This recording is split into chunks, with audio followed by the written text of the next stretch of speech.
Olá, cinéfilos! Amanhã é o grande dia do Oscar, eu estou aqui no Esquenta para a premiação, já na reta final do Madame Cash especial para o Oscar 2015. Hoje é dia de falar de uma categoria muito bacana e também uma das que mais levantam polêmicas, a de melhor filme.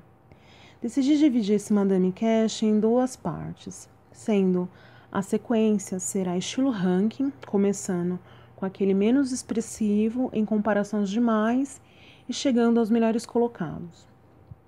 A minha análise é bem abrangente, porque vou revisar esses filmes em uma releitura de cada um deles e será baseada não em um gosto pessoal. O meu ranking pessoal será divulgado no meu Facebook e baseado em favoritismo e o quanto o filme me cativou. A análise nesse Madame Cash é baseada em uma visão fundamentada em qualidade cinematográfica, no argumento, na direção, no elenco, na construção da narrativa e principalmente no que o filme agrega em termos de criar espaços para o espectador tirar suas próprias conclusões e ter uma reflexão mais crítica sobre determinados temas dentro e fora do filme. Além disso, eu não vou explorar muito essa análise para ficar mais objetivo e porque são muitos filmes. Eu proponho aqui falar sobre as forças e fraquezas de cada longa e por que ele é ou não competitivo na premiação. Outros detalhes serão fundamentados em reviews escritas. Esse ano, temos 8 longas selecionados para melhor filme, sendo que há 2 filmes que ficaram de fora por uma miopia da academia e não prestigiá-los, o que me causou bastante indignação, que são O Abutre e Garota Exemplar. Os filmes selecionados para a competição são Sniper Americano, Birdman, ou A Inesperada Virtude da Ignorância, Boyhood, da Infância à Juventude, O Grande Hotel Budapeste, O Jogo da Imitação, Selma, A Teoria de Tudo e Whiplash. No 8º lugar está O Jogo da Imitação. É uma cinebiografia sobre Alan Turing, interpretado pelo Benedict Cumberbatch, que era um matemático que recebeu o desafio de decifrar as mensagens de nazistas, as mensagens enigma, durante a Guerra Mundial e contribuir com os aliados. Ele era homossexual em uma época que considerava isso ilegal e o filme é um misto de drama biográfico com suspense de espionagem. A sua força está na atuação de Cumberbatch, que transita entre o lado vulnerável da personagem e sua genialidade, além da possibilidade de conhecer as contribuições de Alan Turing, embora não foram tão exploradas. A direção não apresenta nenhum diferencial marcante, então é um filme mais clássico, tradicional, um filme com um elenco inglês, que segue padrões convencionais de direção. Isso agrega mais valor aqui quando trabalha melhor os cortes para criar suspense, já que estamos falando de espionagem. Por isso, Cumberbatch leva o filme nas costas. Com relação às suas fraquezas, o roteiro ele deixa de explorar os conflitos mais pessoais de Alan Turing e somente os pincela, principalmente com relação ao quanto o preconceito da época sufoca essa liberdade dele mostrar a todos que é homossexual. Não é um roteiro ruim, pelo contrário, ele opta por um foco narrativo e permanece nesse foco, mesmo que isso fragilize em não contar mais sobre Alan Turing. O roteiro cria suspense, com a necessidade de Alan Turing quebrar os códigos das mensagens dos nazistas e segura bem a história até o final. Não é um filme competitivo na categoria, e se tivesse que ganhar alguma premiação, seria basicamente a categoria de melhor ator para Cumberbatch. Ok? No 7º lugar, eu coloquei A Teoria de Tudo. É baseado no romance de Jane Hawking, esposa de Stephen Hawking, um físico e autor do livro Uma Breve História do Tempo. Esse é um drama romântico que reforça essa visão mais romantizada da relação entre Jane e Stephen. O físico tem uma doença neuromuscular degenerativa chamada esclerose lateral amiotrófica, que não impede de ser genial como profissional, mas incapacita algumas funções como a fala, o caminhar, entre outras. Jane está ali ao lado do esposo em vários momentos, na saúde e na doença, por assim dizer. Então, vocês verão uma história muito bonita, que tem uma carga emocional em cenas-chave, principalmente cenas que ressaltam a lealdade, o amor, a dedicação de Jane e também a transparência e o bom humor na relação entre eles. Como filme de época, A Teoria de Tudo tem uma atmosfera muito agradável, sensível, realmente para comover. As forças do filme são Ed Redmayne, que é a força maior, ok? Ele realiza um trabalho crível, expressivo, na interpretação física e psicológica, emocional.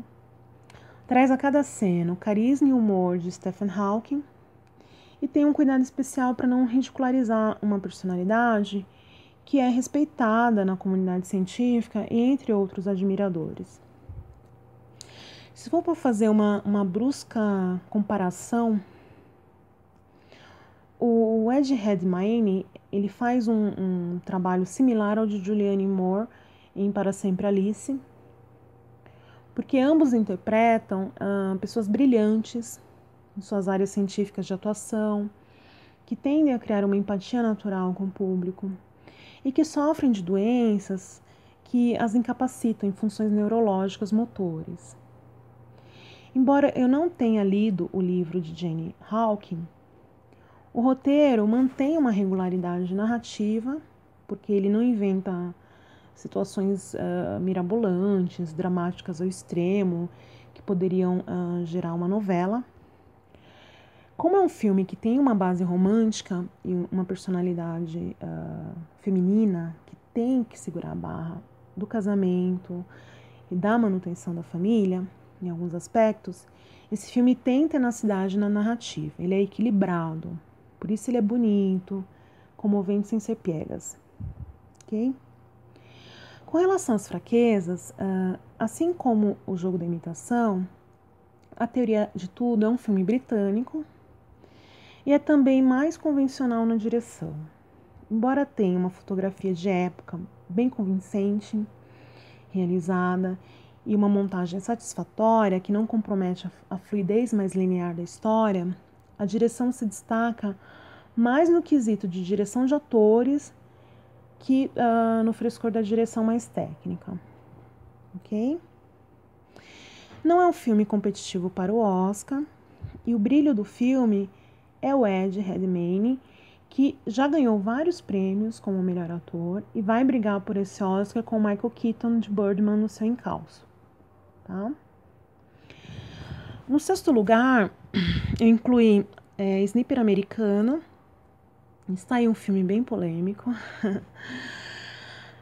que tem levantado várias discussões, se ele é anti-guerra ou não, se é nacionalista ou não, se é uma homenagem a um herói americano matador. Eu não vou entrar agora nessa discussão, ok? Esse filme de Clint Eastwood é polarizante e ele exige uma review escrita mais aprofundada, apontando alguns caminhos para possíveis e diferentes interpretações. O filme é uma cinebiografia de Chris Kyle, um sniper americano que trabalhou na guerra do Iraque e tem no currículo mais de 100 mortes, acho que 160, se não me engano. O filme se desenrola com o Chris no campo de batalha, no qual Clint Eastwood coloca a câmera na altura do rifle e somos, digamos, convidados a ver a matança desenfreada do atirador. É um filme difícil, porque para analisá-lo, sem julgar muito, o que causa o mal-estar inicial, como ver um soldado texano, duro, bruto, religioso, devoto ao exército, à pátria, e que vai se distanciando da família para cumprir o dever.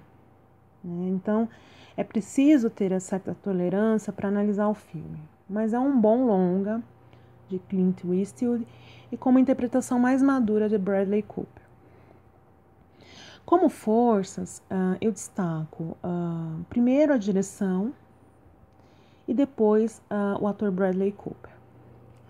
O controle da direção e como ela é madura entre trabalhar as tomadas externas no campo de batalha, abrindo planos gerais, fechando alguns planos internos, seja dentro de ambientes fechados, como nos diálogos de difícil comunicação e conexão entre Chris Kyle e a mulher, interpretada pela Sienna Miller, como também nas tomadas com outros personagens, né, como soldados. Então, a direção de atores de Clint Eastwood ajudou muito Bradley Cooper a crescer nesse papel. Ele é um autor que costuma ser carismático e mais de entretenimento devido à sua simpatia e habilidades humorísticas, porém, ele tem que incorporar aqui uma máquina de guerra e um homem de família. Por mais que ele se distancie dessa família, por mais que ele seja focado meramente no seu dever patriótico, como um produto desse sistema americano de guerra ao terror, ele leva o filme nas costas e ele consegue incorporar esse Chris Kyle duro de ser, cego pela pátria, que pode ser mais vítima do que sanguinário, em minha opinião. É mais uma personagem dramática que personifica a tragédia pessoal que a guerra traz para muitas famílias, inclusive as americanas. Por isso, o filme é bem complicado para análise e não pode ser nivelado por baixo, porque ele tem uma natureza narrativa muito individual, através da personagem de Chris Kyle, que exige um olhar de como essas máquinas de guerra são criadas e tidas como heróis. Na verdade, eles não são heróis. Né? Com relação às fraquezas, eu não acho que Sniper Americano tenha um bom roteiro. O filme é moroso, muito lento, sem grandes acontecimentos. Ali está somente Chris Kyle e o recorte a mostrar o Sniper Americano, então não veremos fortes inimigos do outro lado, apenas um outro atirador como ele, o que nos obriga a entrar na sua individualidade, né? Sua individualidade, que é o dever como soldado, que dificulta para algumas pessoas entrar mais no teor da narrativa. Normalmente, eu não aprecio muito filmes de guerra, mas é interessante perceber os efeitos psicológicos da guerra nos soldados, né, que é o que interessa, a meu ver. O filme é bem dramático, ele tem um lado frio, e penso que isso é proposital para nos levar a ver a insanidade da guerra, que afunda vidas. Se não fosse a direção de Eastwood em alguns atributos técnicos de como ele compôs determinados planos, o filme seria um porre maior, ok? Ainda assim, não é um roteiro atrativo. Embora a bilheteria desse filme nos Estados Unidos foi um sucesso, não acho que é competitivo na premiação do Oscar. Guerra ao Terror, que ganhou o Oscar em 2010, já deve ter cumprido a cota de premiação de filmes com contextos de guerras. E de verdade, se Sniper Americano ganhar esse Oscar, será uma zebra. Ele é um bom filme para reflexão dos males da guerra, mas não para Oscar. Ok? No quinto lugar, eu coloquei Selma. Selma é o filme dirigido por Ava DuVernay e fala de um momento histórico de luta pelos direitos dos negros ao voto na cidade de Selma e sob a liderança de Martin Luther King Jr., interpretado pelo ator David Oyelowo. Ele faz um recorte histórico que é bem interessante por conta de focar na marcha épica por esses direitos, que foi realizada em 1965, de Selma para Montgomery, no Alabama. Entre os produtores está a Oprah, que participa do filme e que ultimamente tem investido seu tempo em longas sobre questões raciais na história dos Estados Unidos, como foi o caso de O Mordomo da Casa Branca, de Lee Daniels.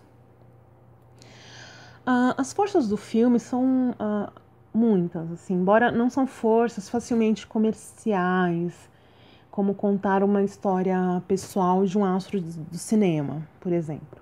Ou seja, o filme vai incomodar porque estamos tocando em questões étnicas e políticas. Não como um dedo na ferida, mas como uma forma de refletir também sobre essas conquistas que foram importantes nesse cenário americano e que continuam sendo relevantes para uma discussão a nível universal, ok? Dentre as suas forças, eu destaco o recorte desse roteiro, a direção vigorosa e tecnicamente impecável de Ava, a atuação de David Oyelowo e aí a montagem com um senso de controle dos cortes e objetividade imprimir essa marca da diretora, que é muito boa e tem potencial de crescer na direção de outros filmes, assim como Steve McQueen, que foi o primeiro diretor negro a ganhar um Oscar por 12 anos de escravidão, e tem uma marca pessoal muito clara na direção.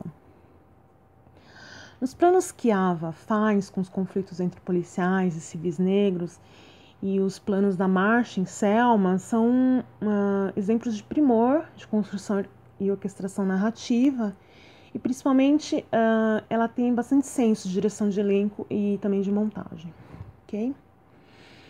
O filme tem um roteiro com enfoque na luta dos negros pelos direitos civis ao voto, com um recorte histórico mais limitado no tempo e espaço, e sem apelos emocionais na figura do líder Martin Luther King Jr., né, que é interpretado de forma mais moderada, política e objetiva aqui, né, pelo David. O David realmente ele merecia ser melhor reconhecido por esse papel. Eu vejo isso como ganhos para a direção, né? Fechar esse retrato da sociedade na época, sem pulverizar muito a discussão sobre o tema, mas dando esses elementos históricos para que possamos posteriormente ir mais a fundo, ok? Com relação a fraquezas, particularmente a figura de Martin Luther King Jr.